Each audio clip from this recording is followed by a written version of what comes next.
पहली बार पत्नी ने बताया लादेन की मौत का आंखों देखा हाल। ऐसा था माहौल। दुनिया का सबसे खूंखार आतंकी और Al Qaeda chief Osama bin Laden की आखिरी रात फिर खबरों में है। उसकी पत्नी अमाल बिन लादेन ने पहली बार 2 मई की रात का आंखों देखा हाल दुनिया के सामने रखा है। उसने कैथी स्कॉट क्लार्क और एंड्रिन लेवी की किताब द एग्जाइल में उस रात की कहानी बयां की है। इसे अंश संडे टाइम्स यूके ने पब्लिश किया है। आधी रात को ऐसे खुल गई नींद। लादेन की चौथी पत्नी अमाल अपने 6 बच्चों के साथ पाकिस्तान के एबटाबाद में पति के साथ मौजूद थी जब 2 मई को अमेरिकी जवानों ने लादेन को मार गिराया था। उसके अलावा मकान में लादेन की दूसरी बीवी खैरिया और तीसरी बीवी सेहन के साथ 22 साल का बेटा खालिद भी मौजूद था। अमाल ने बताया कि 1 मई 2011 को खाना खाने और नमाज के बाद हम सब रात के 11 बजे सो गए थे। लादेन उसके साथ ही सोया था। बिजली कटने की वजह से सड़कों पर घना अंधेरा था। हालांकि एरिया में इस तरह लाइट जाना आम बात थी, लेकिन फिर भी अमाल की नींद आधी रात में ही खुल गई। तभी अमला ने घर के बाहर और छत पर किसी के कूदने की आवाजें सुनी। साथ ही खिड़की से उसे दौड़ते भागते लोगों की परछाइयां भी नजर आईं। इसी बीच लादेन भी उठ गया और आवाजें सुनकर वो बेहद डरा हुआ था। उसने हांफते हुए कहा कि अमेरिकी आ रहे हैं। तभी धमाके इतनी तेज आवाज आई कि पूरा घर हिल गया।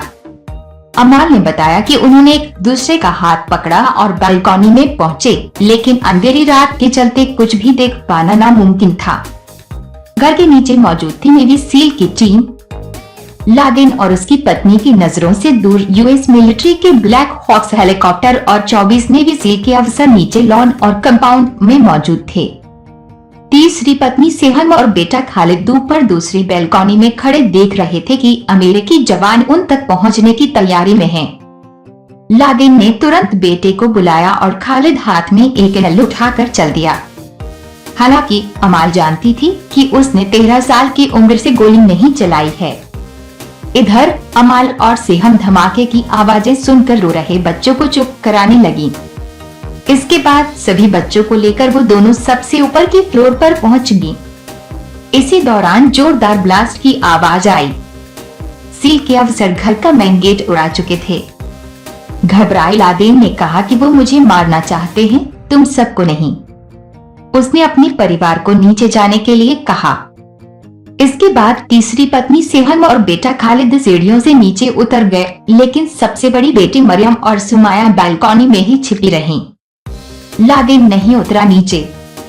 अमाल बिन लादेन और उसका छोटा बेटा हुसैन अब भी कमरे में थे। इधर सील के जवान हॉल तक पहुंच चुके थे और ऊपर आने के लिए ब्लास्ट कर दरवाजा भी उड़ा दिया था। अमाल ने बताया कि फोर्स का एक मेंबर अरबी बोल रहा था और उसने खालिद को देखकर उसे आवाज दी, लेकिन खालिद ने बालकनी से जैसे ही नीचे देखा उसे गोली मार दी।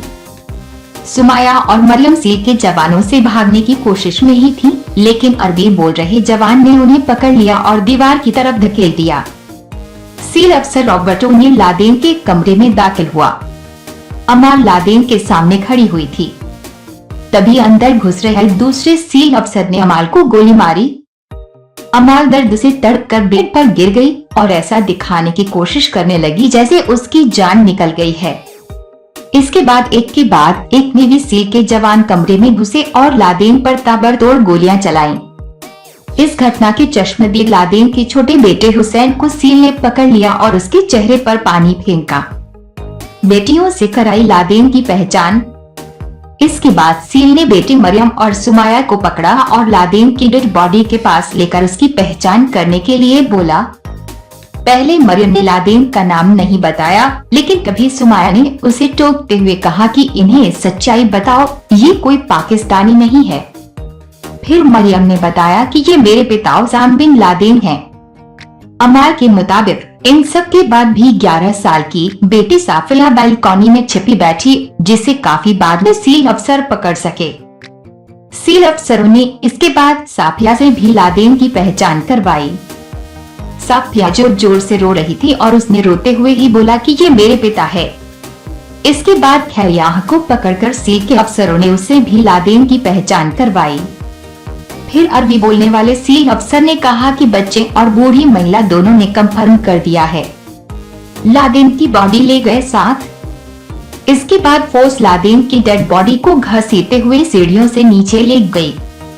उसका बेटा खालिद बीच सीढ़ियों पर मरा पड़ा और उसकी मां ने उसे चूमने की कोशिश की, लेकिन जवानों ने उसे खींचकर किनारे कर दिया। सी अफसरों ने लादेन की बॉडी हेलीकॉप्टर में रखी और चले गए। उधर अमाल ने अपने बेटे हुसैन को बाहों में लिया और तभी उसी बाकी अमेरिकी ब्लैक हॉक्स के भी उड़ने की आवाज सुनाई दी। इन सब के कुछ मिनट बाद ही अमाल ने पड़ोसियों के चिल्लाने की आवाज सुनी। वो जोर जोर से चिल्लाकर पूछ रहे थे कि अब घर में कौन कौन जिंदा बचा है।